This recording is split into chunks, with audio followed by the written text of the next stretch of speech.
Hello everyone, I'm James, and welcome to By The Fireside. Today I'm going to read Rabbits in the Creek by Anonymous. I'm writing this because my family won't talk about it anymore. I'm the only one who can't seem to forget. I was raised on the outskirts of Preston, a small town in southern Idaho, with a population of about 5,000 people. My more immediate community was an isolated, dead-end dirt road called Bear Creek. Less than 20 families lived on the Bear Creek. I didn't mind being so isolated. I grew up in the comfort of wide fields and close neighbours that only rural people know. We were a Mormon community, very church-centred, very community-centred. All the young girls, myself included, were part of the young women's group, and all the boys were members of the local Boy Scout troop, which doubled as a church group in our area. We had 4th of July parties at the local ballpark and swam in the nearby reservoir. It was a good, quiet community. My house, a 92-year-old farmhouse built by my great-great-grandfather, was situated on a small hill, surrounded by a wide grass field on one side and a snaking dirt road on the other. Across the road was the creek bottoms. Southern Idaho is categorized in a desert climate, so not much grows outside of the irrigated fields, besides sagebush and burrs. The creek bottoms were the exception. The creek fed the growth of a thick tangle of pussy willow bushes. In the late fall we used to go down into the bottoms and pick the white, cottony pussy willow seeds to decorate the fences of our driveway. Being so isolated, it wasn't uncommon for animals to come down from the mountains. We had a female moose who brought her calf down and lived in our orchard every winter, and the occasional lion wasn't unheard of either. The summer when I turned 8, I remember because it was the same year as my baptism, a smaller mountain lion was spotted several times in our area. We weren't worried. The big cats stayed away from the farms and usually moved on when the area didn't yield enough food. The same summer, my neighbour, Peyton, was working on his Eagle Scout project. He loved National Geographic and thought it would be pretty cool to try putting together a National Geographic submission on our little creek bottoms. The young lion that happened to be in our area at the same time made him especially excited. He decided he wanted to try and get pictures of the lion and emailed the National Geographic team for advice. They recommended setting up an automatic camera that takes shots every couple of seconds in an area the lion was known to visit. They also recommended setting some kind of bait, so the lion was more likely to come by. No one in the creek liked the idea of live bait or carrion, so we came up with a different kind of bait. We decided to set up an audio recording of a dying rabbit and play it on a loop through a set of speakers hidden in the willows. I remember when everyone was down in the bottoms testing the speakers, and I heard the noise for the first time. The sound of a dying rabbit is horrible. It's been described as being almost identical to the sound of a screaming child. If you've never heard it yourself, there's plenty of recordings available online. It's worth a listen. The camera was set up. The speakers were set up. Everything was perfect. Peyton explained that he would allow the camera and recording to play uninterrupted for a week, and then he would go check on it.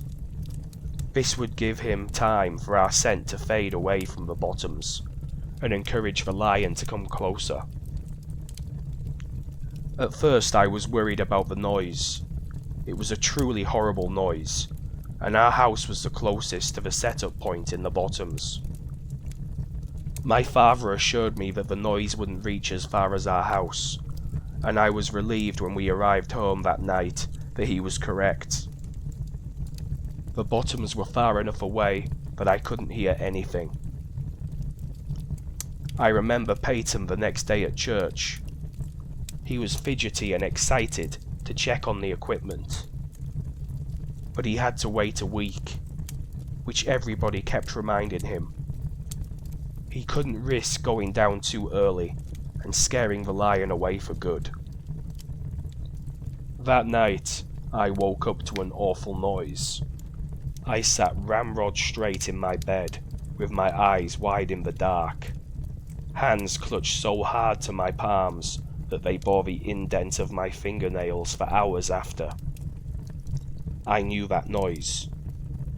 It was the recording of the rabbit.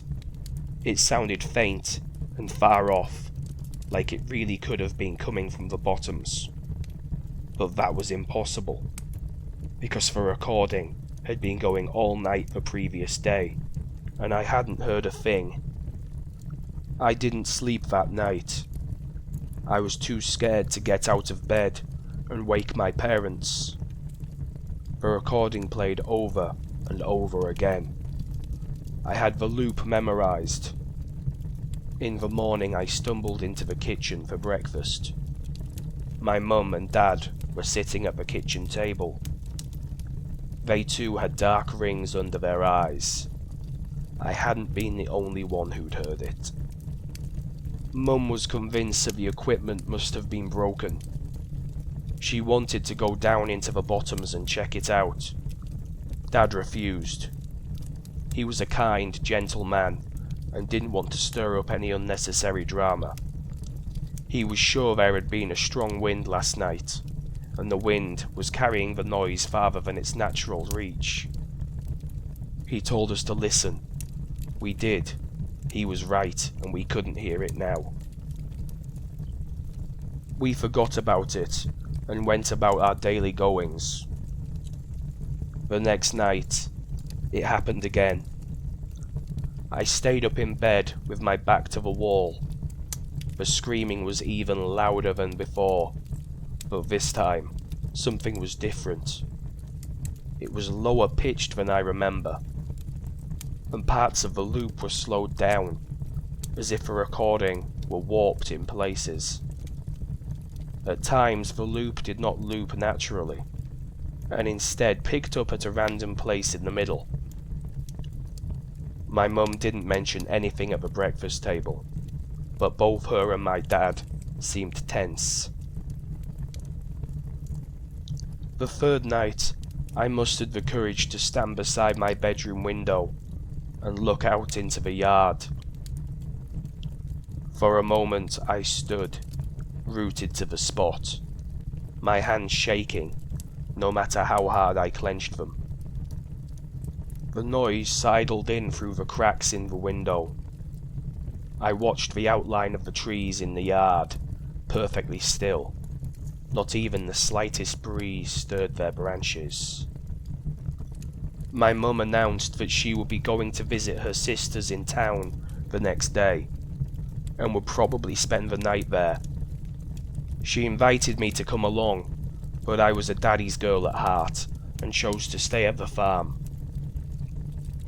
I took Mum's place beside Dad in their bed that night, but even that didn't help. I don't think my dad was asleep either, for he was unnaturally still the whole night. We began to hear the noise during the day too. I was drawing with chalk on the sidewalk when it happened. My shoulders tensed, and the hairs on the back of my neck prickled. There was only one scream, a short, high-pitched one, and then the recording fell silent. It happened again several times throughout the day, but never the whole loop, just clips from it. Later that evening, Peyton's dad came up the driveway on his four-wheeler. He said he was looking for their dog, a sweet yellow lab who had been missing since that morning. Dad said he was sorry and that we hadn't seen her. I stared at him, silently begging him to mention the recording, but he didn't. He was a quiet man after all. He didn't want to bring up any unnecessary drama. Mum stayed away the whole week. Dad and I didn't sleep. By Saturday, the screaming could be heard constantly, though it seemed to have deviated from the familiar loop entirely.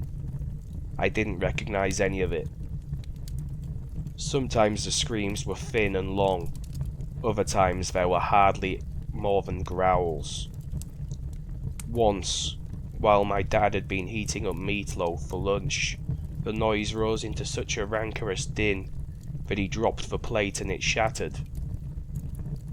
I pressed my hands over my ears, where I sat at the table, and squeezed my eyes shut, but it didn't help. The noise forced its way in through the cracks in my fingers, and pinched my throat and rattled in my rib cage. The din lasted for a whole minute, then fell silent. Dad was shaking. That was the last we heard of the noise that day. Peyton came by Saturday evening to ask permission to cross our road to collect the equipment. He was so excited. I watched him disappear into the creek bottoms with a sense of tired relief. After the equipment was gone, it would all stop. I couldn't wait to get a full night's sleep. Not a minute later I spotted Peyton coming back up from the creek. I was confused. It had taken us much longer to set up the camera and speakers, so I'd only assumed it would take him just as long to collect them. My breath stilled when Peyton came closer. He didn't look right. His eyes were wide and his face was pale. Something wet dribbled from his chin and onto his shirt. I later realized it was vomit. My dad caught him before he fell and demanded to know what had happened. But Peyton couldn't speak. He just cried. We called his dad. I looked after Peyton as both my dad and his dad went into the bottoms. They were gone a long time. When they returned, their faces were grim, and they smelled funny.